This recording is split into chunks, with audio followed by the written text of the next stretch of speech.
바벨론의 포로에서 돌아온 남방 유다 왕국의 백성들이 BC 520년에 성전의 기초를 놓게 됩니다. 그리고 16년 동안 성전 건축이 중단되어지는데 학개 선지자의 말씀을 듣고 다시 힘을 얻어 반대를 물리치고 공사를 시작하게 됩니다.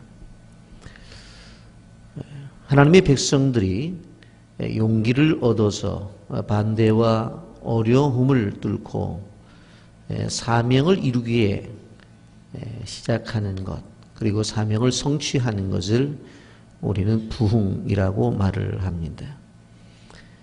여러분, 사람들이 생각하는 것 중에 부흥 그러면 교회의 숫자가 늘어나는 것, 그것이 부흥이라고만 생각하는데, 사실 진정한 부흥이라고 하는 것은 하나님의 뜻 앞에 순종하는 것, 그게 부흥입니다. 그래서 부흥은 나로부터 시작된다, 그렇게 말씀이 드리는 것은 내가 하나님 앞에서 바로 서서 내가 하나님의 뜻에 순종하겠다, 그런 생각을 갖게 되는 것, 그게 부흥이라고 하는 것입니다. 우리가 1장 2절을 보게 됐을 때에 만군의 여호와가 이같이 말하여 이르노라, 이 백성이 말하길 여호와의 전을 건축할 시기가 이르지 아니하였다 하느니라 그랬어요. 자기들의 생각은 뭐라고 말했어요? 아직 건축할 시기가 아니야. 아직은 때가 아니야. 자기들이 그렇게 생각을 가졌어요. 그런데 학개가 말씀을 전해요. 그랬더니 학개의 음성을 듣고 1장 14절에 여호와께서 스알디엘의 아들 유다 총독 스룹바벨의 마음과 요사닥의 아들 대제사장 여호수아의 마음과 남은 모든 백성의 마음을 감동시키매 그들이 와서 만군의 여호와 그들의 하나님의 전공사를 하였으니 그랬어요. 하나님의 말씀을 듣고 감동을 입으니까 시작을 한 거예요. 16년 동안 중단되었어요. 그런데 학개의 메시지를 듣고 감동을 받아서 다시 시작을 해요. 그리고는 4년 만에 성전 건축을 완공을 한 것이 바로 학개서의 내용입니다. 여러분, 이렇게 진행을 하면서 성경은 너희 행위를 살펴봐라, 그렇게 말을 하죠. 1장 5절과 7절 두 번이나 반복해서 말씀을 해요. 5절 말씀, 그러므로 이제 만군의 여호와가 이같이 말하노라, 너희는 너희의 행위를 살필지니라. 7절에도 이렇게 말씀합니다. 만군의 여호와가 말하노니 너희는 자기 행위를 살필지니라. 학개가 주는 도전의 말씀을 뭐냐면 자기의 행위를 살펴보아라. 살펴보아라. 여러분, 우리가 인생을 살아가다가 늘 우리를 향해서 질문해야 되는 것이 뭐냐면 하나님 앞에 우리의 행위가 어떤가 하는 것들을 생각해 봐야 돼요. 특별히 좀 어려움이 찾아오게 되어질 때에 내 삶에 왜 이렇게 어려움이 찾아오지 하는 생각을 꼭 해봐야 돼요. 자, 유대 백성들이 생각해 봐야 될 문제가 있었습니다. 첫째는 뭐냐가 하면 왕의 명령과 하나님의 명령이 있었을 때 부딪히게 된단 말이에요. 그러면 누구의 뜻을 따라야 될 것인가 라고 하는 것입니다. 여러분, 유대 백성들에게 페르시아의 왕이었던 아닥사스다가 성전을 건축을 중단하라고 분명히 명령을 했어요. 그런데 그들은 분명히 뭐가 있었어요? 페르시아의 고레스 왕이 돌아가라고 그랬잖아요. 그리고 가서 어떻게 해요? 성전을 건축하라고 그랬잖아요. 그런 명령이 있어서 되돌아온 사람들이에요. 그런데 중간에 아닥사스다 왕이 하지 말라고 그랬단 말이에요. 자, 그럴 때 어떻게 해야 되냐는 거예요. 누구의 뜻을 따라야 되느냐라고 하는 겁니다. 여러분, 초대교회 사도들이 성령을 받고 복음 증거를 하게 되어지는데 권력기관에 반대가 있었죠. 유다 최고의 권력기관인 산헤드린이 반대를 했어요. 로마 제국도 반대를 해요. 이런 반대 앞에서 지도자들을 불러서 얘기를 하잖아요. 사도행전 4장 18절에 이렇게 말합니다. 그들을 불러 경고하여 도무지 예수의 이름으로 말하지도 말고 가르치지도 마라.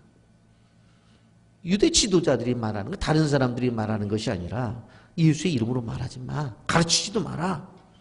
그럴 때 사도들이 뭐라고 말을 해요?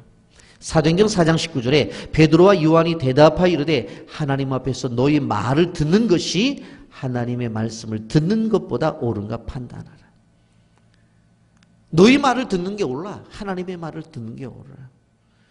여러분, 우리의 생활 속에서 항상 이게 충돌이 되어져요. 바로 세상의 요구와 하나님의 요구, 나의 형편의 요구와 하나님의 요구. 그러면서 사도들이 이렇게 말하는 거예요. 당신들의 말이 하나님의 말씀과 일치할 때는 순종하지만 하나님의 말씀과 어긋날 때는 우리는 하나님의 말씀을 들을 수밖에 없다. 그건 목숨 내놓고 그렇게 해야 된다. 그러다 감옥에 갇혀버리잖아요. 감옥에 갇히잖아요. 근데 거기 잘 때에 어떤 일이 벌어져요? 자고 있는 베드로를 깨우고 그에게 묶여있는 것들이 풀어지고 옥문도 열어줬다는 내용이 사도행전에 기록이 되어져 있습니다. 유다 백성들의 첫 번째 문제가 뭐예요? 왕의 명령과 하나님의 명령이 부딪혔을 때에 하나님의 명령을 따라야 되는데 사람의 명령을 따라도 그러니까 문제가 생겼던 거예요. 우리도 마찬가지입니다. 우리가 어떠한 일을 진행하게 되어질 때에 하나님의 요구와 사람의 요구가 부딪힐 때가 많아요. 이때 어떻게 해야 되느냐? 과감하게 사람의 요구를 버리고 하나님의 뜻을 따라가야 돼요. 거기에 역사가 나타나는 거예요. 아멘입니까? 두 번째, 하나님의 명령에 순종할 때 어려워도 즉시 할 것인가, 기다렸다가 환경이 좋아지면 할 것이냐라는 거예요. 여러분, 하나님의 명령을 하셨어요? 해야 된다는 건 분명해요. 하겠다는 거예요. 그런데 지금은 아니라는 거예요. 왜? 형편이 나아지면 하겠다는 거예요. 하나님의 뜻을 반대하는 거 아니에요. 하겠다는 거예요. 순종하겠다는 거예요. 그런데 내 형편이 지금은 아니라는 거예요. 여러분, 학개서 1장 2절 보십시오. 만군의 여호와가 이같이 말하 이르노라. 이 백성이 말하기를 여호와의 전을 건축할 시기가 이르지 아니하였다 하느니라. 우리가 건축하려고 돌아왔어요. 다리오 왕을 통해서 지금 환경 속에 어려움이 있지만 그러나 해야 되는 거 맞아요. 그런데 지금은 아니라는 거예요. 지금은 때가 아니라는 거예요. 지금 분위기를 보라는 거예요. 그거 일할 때인가. 지금 환경을 보라는 거예요. 지금은 할 때가 아니라는 거예요. 시기가 이르지 않았다는 거예요. 여러분, 유다 백성들이 70년 동안 바벨론의 포로로 잡혀갔을 때에 그들이 찬송가를 어디서 불렀냐면 바벨론 강가에서 불렀어요. 그러면서 뭐라고 말하냐면 이스라엘 백성들이 이렇게 말해요. 아니, 우리가 찬송을 부르면 그 하나님이 약속한 그 땅에 가서 찬송을 부르고 여호와의 성전에 가서 찬송을 불러야 되지. 어떻게 우상의 나라 이 땅에서 찬송을 부르고 이 땅에서 노래를 해야 되겠습니까? 하면서 돌아가게 해달라고 간절히 그래요. 그랬더니 하나님이 그래, 그러면 돌아가서 너희들 찬송해야지 하면서 보내준 거예요. 그래서 달래 보내준 게 아니라고. 달래 보내준 게 아니라고. 그래서 우리가 계속 생각해 보지만 바벨론이 어떤 나라예요? 그 바벨론이라고 하는 나라를 페르시아라는 나라가 무너뜨리잖아요. 그리고는 고레스 왕이 되자마자 어떻게 해요? 너희들 가라. 가라 그러니까. 왜요? 가서 성전 지어. 그리고 거기 가서 예배해. 돌아오고. 우리는 안 가겠네요? 너희들 안 갈래? 그럼 있어. 그런데 너희들 금과 음과 폐물들을 모아서 가는 사람들 줘. 왜? 가서 성전 지어야 되니까. 이렇게 해주셨단 말이에요. 와서 해야 되잖아요. 근데 안 했잖아요. 왜? 환경이 좋으면 하겠다. 분위기가 좋으면 하겠다. 시기가 되면 하겠다는 거예요. 여러분, 적극성이 부족해요. 하나님께서 명령하시면 적극적으로 해야 돼요. 무슨 일을 하든지 간에 주님의 일은 하나님의 말씀을 하시면 지금은 안 된다고 해서는 안 돼요. 그런 사람 평생 아무것도 못해요. 하나님의 손은 분명해요. 지금 상황이 어려워, 형편이 어려워, 내가 안다. 그러나 그 성전을 지으면 내가 기뻐하고 축복할 것이다. 내가 명령했다면 무조건적으로 순종해라. 그거예요. 우리는 그런 생각을 안 하는 거예요. 때가 되면, 환경이 되면, 조금 나아지면 그때 가서 하겠다는 거예요. 하나님이 물어보면 어머 내가 안 한다고 그랬나요? 내가 언제 뭐 안 한다고 그랬나요? 지금이 아니니까 조금 있다가 되면 한다고 그랬지. 분명한 이유는 있어요. 그런데 내용적으로 보면 그거는 불순종. 그것도 불순종이에요. 세 번째, 그들이 경제적으로 가난한 이유에 대해서 생각을 해봐야 돼요.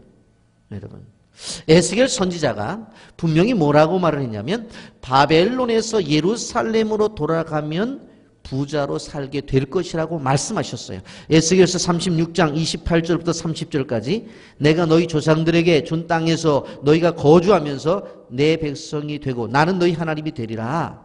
내가 너희를 모든 더러운 데서 구원하고 곡식이 풍성하게 하여 기근이 너희에게 닥치지 아니하게 할 것이며 또 나무의 열매와 밭의 소산을 풍성하게 하여 너희가 다시는 기근의 욕을 여러 나라에게 당하지 아니하게 하리니 그랬어요. 되돌아가서 살게 되어지면 바로 그곳에서 풍성을 주겠다 약속했어요. 분명코 에스겔 선지자가 고레스의 칙령이 발표되기 전 50년 전에 분명히 약속을 했단 말이에요. 그런데 돌아왔어요. 그래서 생활을 하는데 그들이 지속적으로 풍요가 없는 거예요. 굶주림이 있는, 가난이 있는 거예요. 그들은 생각했을 거예요. 되돌아오면 풍요를 주신다고 했는데 왜 우리가 가난하냐고. 왜 우리가 가난하냐고. 그래서 학개서 1장 6절을 한번 보십시오. 여러분 보세요. 너희가 많이 뿌릴지라도 수확이 적으며, 많이 뿌리면 수확이 많아야 되는데 왜 적어요? 배부르지 못하며 마실지라도 흡족하지 못하며 입어도 따뜻하지 못하며 일꾼이 싹쓸 받아도 그것을 구멍 뚫어진 전대에 넣음이 되니라 그랬어요. 우리 한번 생각해봐요. 우리의 삶 속에서 많이 뿌렸는데 많이 거둬야 되는데 거두어지지를 않아. 먹었는데 배부르지를 않아. 마셨는데 갈증이 계속 이루어져. 입었는데 따뜻하지를 않아요. 월급 받아다가 쓰는데 이상하게 전대에 구멍이 뚫린 것처럼 이리 나가고 저리 나가고 남는 게 없어요. 도대체 이상해요. 1장 10절 11절을 보세요. 그러므로 너희로 말미암아 하늘은 이슬이 그쳤고 땅은 산물이 그쳤으며 내가 이 땅과 산과 곡식과 새 포도주와 기름과 땅의 모든 소산과 사람과 가축과 손으로 수고하는 모든 일에 한재를 들게 하였느니라. 하늘에서 이슬 내려야 농사 되어지는 거잖아요. 땅이 산물을 내야지 삶을 사는데 곡식 농사가 안 된다니까는요. 왜 가난해졌어요? 이유가 뭐예요? 이유가 9절 말씀 너희가 많은 것을 바랐으나 도리어 적었고 너희가 그것을 집으로 가져갔으나 내가 불어버렸느니라. 나 만군의 여호와가 말하노라. 이것이 무슨 까닭이냐? 이게 무슨 까닭이야? 많은 걸 바랐는데 적어. 집으로 잔뜩 쌓아놨는데 하나님이 훅 불어서 싹 없어지게 만들어. 도대체 왜 그래? 이유가 뭔 줄 아세요? 보세요. 내 집은 황폐하였으되 너희는 각각 자기 집을 짓기 위하여 발랐습니다. 16년 동안 성전 짓다가 중단되어 가지고 들짐승이 왔다 갔다 하고 잔풀이 많고 엉망진창인데 너희 집은 봐라. 집 짓고 잘 살고 있지 않냐. 직설적으로 표현하면 이거예요. 성전 지으라고 바벨론에서 보내주었더니 성전은 안 짓고 지 집부터 지었구나. 너희들 집부터 지었구나. 그 얘기예요. 하나님의 명령대로 순종하지 아니하고 환경이라는 이유 때문에 하나님의 명령하신 것을 소극적으로 행해요. 소극적으로 하는 거예요. 어떤 하나님의 명령이 찾아왔을 때 이것을 하나님이 하라고 하셨어? 그럼 어떻게 해야 되지? 방법은 없는가? 기도하면서 찾아보고 노력하고 수고해보고 이렇게도 해보고 저렇게도 해보고 막 해보려는 의지가 없어요. 그냥 가만히 있으면서 하나님이 하시겠지. 하나님이 하셔요. 근데 하나님이 누구를 통해서 하셔요? 사람을 통해서 하셔요. 근데 나는 아니라는 거예요. 나는 힘드니까. 내 헌신은 어려우니까. 나는 아니야. 근데 하나님은 아셔. 누구를 통해서 하실는지는 봐야 되겠다는, 구경하겠다는. 그게 무슨 구경꾼이지 주인공이냐고. 여러분, 로메 캔토릭하고 개신교의 사상이 많이 다르지만 한 가지 중요한 것을 봐야 되는데 뭐냐면, 캐토릭은 금욕주의예요. 그래서 신부들도 결혼 안 하잖아요. 수녀들도 결혼을 안 하죠. 금욕주의라고, 금욕주의. 개신교도 자신이 가진 것을 하나님 앞에 드려요. 캐토릭도 드려요. 다 드리거든요. 근데 다른 것은 뭐냐면, 캐토릭은 그냥 끊임없이 금욕주의로 살아가요. 그런데 개신교는 드리면 하나님께서 차고 넘치도록 부어주신 은혜예요. 그게 달라요. 다 내놓아요. 그런데 그 다 내어놓은 빈 공간에 하나님께서 더 큰 것을 채워주시는 것. 이게 프로테스탄트 신앙이에요. 그래서 개신교가 들어간 나라는 아무리 가난해도 나중에 보면 부유한 나라가 돼요. 세계 역사를 보세요. 세계 역사를. 하나님께서 삭개서를 통해서 말씀하신 것은 너희가 성전 건축을 게을리하기에 너희가 쌓아놔도 내가 훅 불어버린다. 무서운 얘기죠. 그러면서 분명한 명령을 합니다. 1장 8절 보세요. 너희는 산에 올라가서 나무를 가져다가 성전을 건축하라. 그리하면 내가 그것으로 말미암아 기뻐하고 또 영광을 얻으리라 여호와가 말하였느니라. 때가 됐다고 하는 거 아니야. 때가 안 되었다고 해도 해야 되는 거야.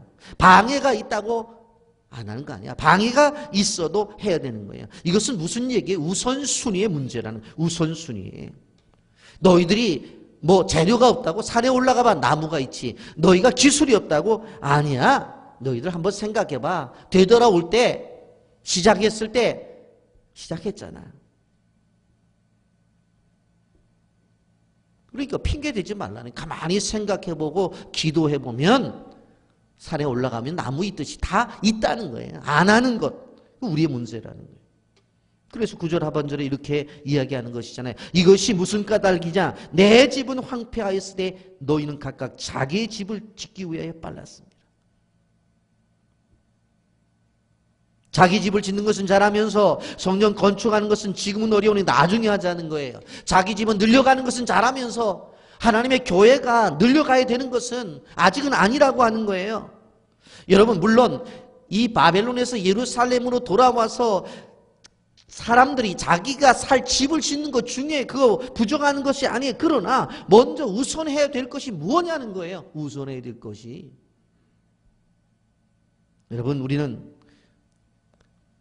미국의 역사를 좀 볼 필요성이 있어요. 1620년 102명이 영국에서 신앙의 핍박을 받자 어디로 오게 되어 바로 청교도들이 메이플라워를 타고 떠나잖아요.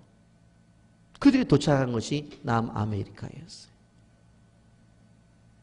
그것에 도착해서 그들이 그 어려움 속에서 제일 먼저 한 게 뭡니까? 교회를 지어요. 교회를. 두 번째, 학교를 지어요. 그리고 마지막에 자기 집을 지어요. 그게 지금의 미국의 역사예요. 눈에 보이는 역사잖아요. 그리고 그들이 곡식을 거뒀을 때 제일 먼저 밥을 해 먹은 것이 아니라 그것을 가지고 어떻게 합니까? 하나님 앞에 제사를 드려요. 그게 추수감사절의 유래라고요. 그래서 지금은 우리가 도시 생활을 하기 때문에 안 하지만 시골에 농사를 지었을 때에 추수감사절 때 어떻게 합니까? 첫 공식을 어디다 갖다 바쳐요? 하나님 앞에 갖다 바쳐요. 그래서 예전에 저희 어렸을 때 보면 여기 뭐 쌀까마, 보리까마, 과일 같은 잔뜩 첫 곡식을 다 갖다 바친단 말이에요. 자기가 먹기 전에, 시장에 내다 팔기 전에. 이러한 의식과 사고가 있는 사람들이 지금도 어떻게 해요? 자녀들이 직장 생활을 해서 첫 월급을 타면 100% 어디다 갖다 바쳐요? 하나님 앞에 다 드리는 거예요, 그냥. 어떤 분들은 한 달 동안 장사를 하는데 첫날은 또 다 하나님에 바치는 사람도 있고 여러 가지의 방법을 통해서 이렇게 하는 거예요. 성경은 뭐라고 말을 했어요? 마태복음 6장 33절에 너희는 먼저 그의 나라와 그의 의를 구하라. 그리하면 이 모든 것을 너에게 더하시리라. 먼저 그의 나라와 그의 의를 구하라. 그리하면 이 모든 것을 더하겠다는 거예요. 여러분 이렇게 말씀하시면서 격려와 확신을 주시죠. 네 가지로 격려해요. 첫째, 하나님의 임재. 1장 13절 다 같이 보십시오. 그때 여호와의 사자가 학개가 여호와 위임을 받아 백성에게 말하기를 여호와가 말하노니 내가 너희와 함께 하노라. 교회 건축, 성전 건축을 하게 될 때 하나님의 함께 하심을 경험하게 하는 거예요. 아, 하나님이 함께 하시는구나. 여러분, 하나님이 함께 한다는 것은 잘 들으셔야 돼. 하나님이 하시는 것을 구경한다는 얘기가 아니에요. 내가 할 때 하나님이 함께 한다는 것은 나를 붙잡고 하시고 나와 함께 일을 이루신다는 것이지, 여호와가 함께 한다는 것은 자기 호주머니에 손 넣고 보니까 오, 하나님이 하시네, 하나님이 함께 하니, 그게 아니라는 거예요. 내가 그 속에 중심에 있을 때에 나를 통해서 일을 이루신다. 아멘입니까? 이 역사를 이야기하는 것이지, 뒤에 앉아갖고 되네 저거, 야 공사 시작됐다면서 되는구나, 이게 함께 하는 게 아니라니까요. 함께 한다고 하는 것은 내가 그 중심에 있을 때 하나님이 나를 통해서 일을 하시는 것, 그게 함께 하십니다. 2장 5절을 보세요. 2장 5절에 너희가 애굽에서 나올 때 내가 너희와 연약한 말과 나의 영이 계속하여 너희 가운데 머물러 있나니 너희는 두려워하지 말지라. 내가 너희와 약속한 말씀이 이제 사라지지 아니하고 말씀이 이루어져요. 그리고 나의 영이 계속하여 너희 가운데 머물러, 성령의 함께 동행하심, 임재가 있는 거예요. 순종하게 되어질 때. 아멘입니까? 순종해야지 이런 역사 경험하는 거예요. 두 번째, 일이 성공할 것이나 확신을 줘요. 2장 9절, 이 성전이 나중 영광 이전 영광보다 크리라. 만군의 여호와의 말이니라. 내가 이곳에 평강을 주리라. 만군의 여호와의 말이니라. 여러분, 솔로몬 성전을 바라보면서 노인들이 울었다고 그랬죠. 옛날 성전은 웅장했는데, 그런데 뭐라고 말씀해요? 과거에 붙잡혀 있지 말아라. 이제 하나님께서 그때보다도 성령의 임재를 통해서 그 더 큰 영광을 보여요. 장소는 좁아졌어요. 볼품 없어졌어요. 그런데 그곳에서 임하는 하나님의 역사는 더 커졌어요.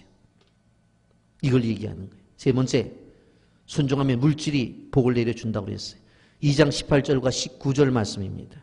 너희는 오늘 이전을 기억하라. 아홉째 달 24일 곧 여호와의 성전 지대를 쌓던 날부터 기억하여 보라. 곡식 종자가 아직도 창고에 있느냐? 포도나무, 무화과나무, 송류나무, 감람나무가 열매를 맺지 못하였느냐? 그러나 오늘부터는 내가 너희에게 복을 주리라. 저는요, 우리 교회 건축을 단순하게 생각하지 않아요. 우리 교인들이 복을 받는 기점으로 보는 거예요. 제가 얘기하잖아요. 하나님 앞에 헌신한 분들 많아요. 교회 건축이 완벽하게 이루어지잖아요. 그때부터 하나님께서 어떻게 복을 쏟아 부어주실까에 대한 기대를 저는 갖고 있어요. 분명히 하시거든요. 그게 왜? 성경에서 약속했으니까. 이건 약속의 말씀이니까. 성전 지대를 놓고 성전을 완공하지 않았을 때는 복이 없었지만 다시 순종하여 성전을 건축하기 시작했으니 복을 주시겠다는 거예요. 물질의 복을 주시겠다는 거예요. 그래서 우리는 삶의 우선순위를 생각해 봐야 된다는 거예요. 이렇게 얘기하면 나는 지금도 먹고 살만한데 할 만큼 했지. 그랬더니 하나님이 복을 지금도 먹고 살만한데, 여러분, 더 헌신했으면 더 큰 복 주셔요. 그걸 모르는 거예요. 지금 먹고 살만하다고, 지금 살만하다고 더 헌신해 보셨으면 더 쏟아 부어 주셨지. 남들에게 줄 것 갖다가 주셨지. 오히려 뺏어서 갖다가 주셨다고. 그런데 나에게 올 것도 다 다른 사람한테 가버려요. 왜? 헌신을 안 해서. 물질의 복을 받기를 원하면 삶의 우선순위를 바꿔봐야 돼요. 제일 사랑하는 것들의 순서를 바꿔야 돼요. 내가 제일 사랑하는 것들을 주님이 제일 사랑하는 것으로 앞에다가 놔야 되는 거예요. 내가 무엇을 위해서 제일 먼저 돈을 쓰는지를 생각해 봐야 돼. 내가 무엇을 위해서 돈을 많이 쓰는지를 생각해 봐야 돼. 그래서 예수를 믿는 사람들은 돈이 생기면 제일 먼저 무엇을 위해서 쓸 것인가 생각해 봐야 되고, 그리고 순서를 정해야 되고, 내가 사용되는 물질 가운데서 제일 많이 사용되어지는 것이 어디에 쓰여지는가 생각해 봐야 돼. 내가 제자훈련 때 그런 얘기를 하잖아요. 왜 예수를 믿는 사람들이 벌어서 11조를 내도 힘들다는 말을 하느냐. 그런 생각을 하지 말아라. 10의 9조를 바치고 10의 1조를 갖고 생활을 해도 넉넉하게 살 수 있는 왜 믿음이 없냐는 거예요. 왜? 죄송한 얘기입니다만은 삼성가의 현대가의 그런 기업주가 되어보세요. 10분의 9를 바치고 10분의 1만 가지고도 살고도 남지. 왜 그런 믿음이 없냐는 거예요. 왜 11조가 들여지면 생활이 힘들다는 얘기를 하냐는 거예요. 하나님이 얼마나 큰 분인데. 그래서 우리가 물질에 대해서 그런 생각을 해야 돼요. 물질이 생길 때 제일 먼저 어디에 써야 될 것이냐. 내가 사용하는 물질 가운데 가장 많은 부분이 도대체 어디에 쓰여지느냐. 그게 마음에 있는 거고 그거 제일 사랑하는 거예요. 자식을 위해서 제일 많이 쓰면 자식을 사랑하는 거고, 옷 사는데 제일 많이 쓰면은 옷 입는데 제일 중요하게 생각하는 거예요. 무엇이 제일 많이 쓰냐는 거예요. 우선순위를 정하라는 거예요. 이것이 바로 정해지는 것이 부흥이라는 거예요. 하나님 앞에 바로 서 있는 것. 그게 부흥의 시작이에요. 여러분, 학교에서를 보면서 우리가 교회 건축을 진행하면서 중단하고 있는 상황 속에서 바른 말씀을 들어야 돼. 그리고 바른 신앙 가져야 돼. 그리고 바른 태도로 하나님 앞에 영광 돌리고, 우리도 빨리 시작해서 우리 모두가 하나님의 복을 받기를 예수님의 이름으로 축복합니다. 아멘.